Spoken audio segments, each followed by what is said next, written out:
Po i lumë që keni bërë këtë perl, këtë diamant, si që janë ato diamantet e vegjël, po shumë të kushtueshëm në këtë hapësirë.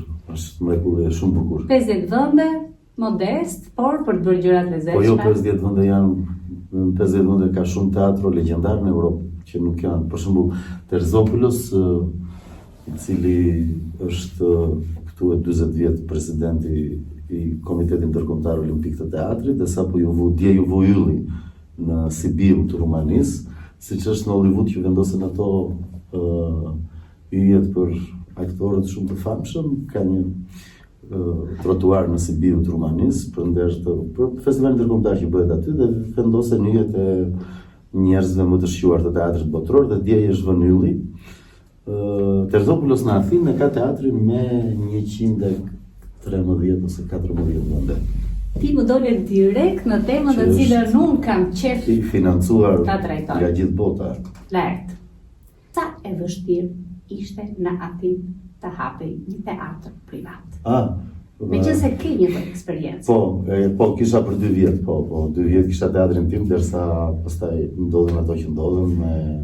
Ne kemi bërë edhe intervistë kur sapo kam ardhur atëherë nga Athina, për të cilën ende të jam bushlitë të falenderoj. Jo, vërtet, sepse ishte një kurajo të paraqisje një të vërtet kaq të rrezikshme. Teatri në Athinë, në teatri që mora me qira, aty ka një praktik tjetër, domethënë çfarë? Teatrot, godinat janë ekzistuese dhe janë në pronësi të njerëzve të cilët nuk është se kanë të bëjnë shumë me teatrin. Janë thjesht të trashëguar. Po, janë jo të shtetit. Jo, janë thjesht të trashëguar, domethënë janë prona të trashëguara që dikush në një moment, për shembull nga supermarketi ka kthyer në teatr, ose e kundërta nga teatri i kthyer në supermarket, varet kush. Por disa kanë shpëtuar shumë nga ato dhe janë ende teatro. Në 2012, kur mora unë teatrin për të vënë Corpus Christin, ishte qiraja mujore ishte 10.000 euro dhe 10.000 euro tjera kushtonte personeli. Me siguracione me të gjitha flasim në muaj. Domethënë do ishin 20.000 euro në muaj. Unë e mbajta për 2 vjet.